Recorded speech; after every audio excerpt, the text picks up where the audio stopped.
Thriving Tribe, welcome back. So today we're going to talk about some functional movement patterns.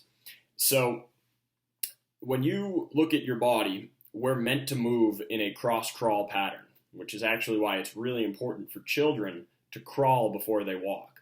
And children who don't developmentally crawl before they walk end up having all sorts of motor problems later on in life. So and the reason that's relevant is that all of our movement patterns are going to be based on this cross-crawl ability. So if your right knee is coming up, right, you're taking a step forward with your right leg, your left arm should also be coming forward, which means that your right arm goes back. So we have this opposite upper body motion with the lower body motion, right? We call it contralateral motion. So why does this matter? Well, now let's lay some muscles on top of this. So you have your glutes and your hamstrings and your lats, which are some of the major muscles that make up your posterior chain. And they're all going to help make either your shoulder or your hip joint go into extension. And so we have a crossing pattern. So if your left leg is an extension, your right shoulder should also be an extension, which is a continuation of what we just described. It's the same motion. So if your left leg is your planted foot and you're driving off of it, and your right leg is coming forward, then the opposite arm, the right arm, is going to be coming back into extension, the left arm is going to be coming into flexion. So this type of movement, where we're moving like this, is very powerful, which is why it's what we use when we sprint. So yesterday, I was out walking my dog, and I was just feeling my body, just kinesthetically aware, which I think is a very important thing to do. Our body can give us a tremendous amount of information, and in fact, so much information is always coming up to the brain that most of the brain's job is to quiet signals down and to say, you're not important enough, especially to reach the level of consciousness. So tap into your body, be aware of your body, feel your body, because that's allowing you to basically open up the door so that you can get more information about what's happening in your body. So as I was doing this, I was walking, and I was feeling, wait a minute, all of a sudden my lats have a lot to do with this cross-crawl pattern. And I knew it intellectually, but I hadn't taken the time to feel it, or at least recently I hadn't taken the time to feel it. One of my favorite movement patterns to do is actually to crawl really slowly. I call it like a Prowler Crawl, because it feels like you're a lion and you're prowling.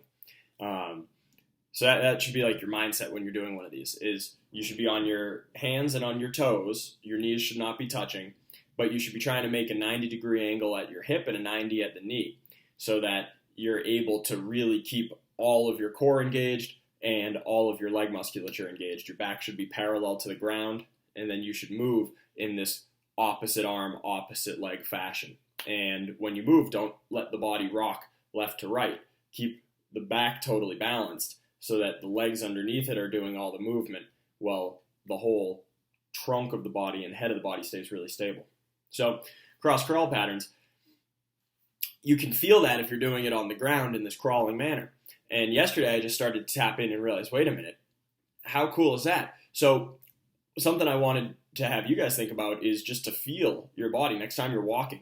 Try to feel the lat pull back, and what does that feel like to you? Like, do you feel that you can get more power in your hips because the lat is pulling back on the opposite side, right? So the right shoulder's pulling back and the left hip is extending. So those two are making that one line of the X, while the other part of the body is doing the opposite type of motion, right? The opposite side of the body would be doing flexion, while the other side of the body is doing extension. And feel that. And so if you're an athlete of any type, which as a human being, you're an athlete in my book, think about this next time you're moving, whether you're just out walking your dog or whether you're playing a sport. Try to feel that, say you have to sprint, and a lot of times the cue in sprinting is to throw the hands forward, which that makes sense, you're trying to go forward. But I actually think the better cue would be to drive the elbow back, because it's by driving the elbow back, it's just like saying that you're pushing off the back foot, right? You wouldn't say like throw your knee into flexion and your hip into flexion to run faster. You'd say smash through on the glute and the hamstring, get the triple extension through the hip and the knee and the ankle. that's going to make you faster. So I think it's the same thing in the upper body. Throw the lat back with it and feel if you can get any more power out of that. So whatever sport you do, try that and see what you can get out of that. And so that's something we could tweak about our movement patterns. Also, if you try to dance, if you have your lats engaged, you can be much more fluid in the shoulders. Whereas if your lats aren't engaged, then it's like you're doing this weird dance like this. Also, I don't know if you can hear it, but there's some thunder outside. We're getting the beginnings of the hurricane that's passing through.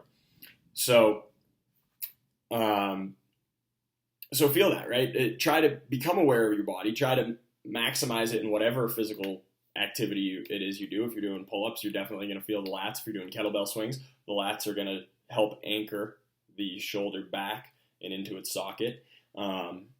Definitely in jiu-jitsu, you're doing a lot of different stuff with your arms, trying to keep your arm stable if somebody's attacking it, and also trying to attack other people's arms requires different pulling that the lats are going to provide for you. So figure out if you can fit it into whatever you're doing athletically with your life and in terms of your movement. And then also, I thought it was an interesting thing to talk about because it brings up our broader philosophy. And one of the cornerstones of our philosophy of health is that the body has this innate wisdom, that the body is always seeking to adapt optimally. And out of this, we recognize that the body is always picking up tons and tons of signal, right? It's the afferent aspect of your nervous system, the stuff that comes up through the different sensory organs that you have to come up into the brain to then be processed. And so when we listen to the body and when we feel what the body is doing, we can start to have more intuitive movement. And that's, I think, an important part of being fully alive and fully connected is that you should be feeling your body. You should be noticing what's happening in your body, and you should be listening to it in a way that you're working synergistically with your body.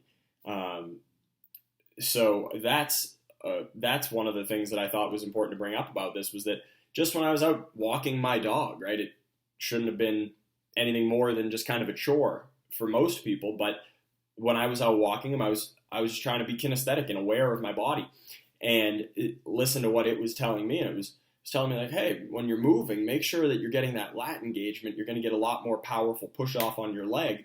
And that was just interesting to me to be aware of. And you can have all these insights too. You can learn how to work your body better, how to move with your body better, and see yourself improve in all sorts of different ways. So, my friends, I want to leave you with that thought that you have an incredible amount of wisdom inside your physical body, and you have an incredible amount of ability to tap in and to listen to it. But that's something that we get better at through cultivating that skill, through coming to understand what it's telling us and what we can then do with that information. So, and then the last idea there is with rest. If you're playing a sport or doing any hard training, which I think everybody should be training their body on a regular basis, you, depending on how intense that training on a regular basis is going to determine how much rest or how little rest you need. And I think the very best barometer for what we need for rest is to be aware of our body. Our body will tell us. And oftentimes we put more faith in an app on our cell phone or the clock on the wall than we do the signals that our body is sending us about what's going on inside of us. And from being an athlete who trained very aggressively, and definitely listened to the apps and listened to the coaches and all that, you kind of find out that, wait a minute, maybe if you listen to your body, you can avoid a lot of injury and a lot of pain. And so I want to share that with all you guys, that there's quite a bit of wisdom in your body. So go ahead and listen to it. And with that, my friends, adapt and thrive.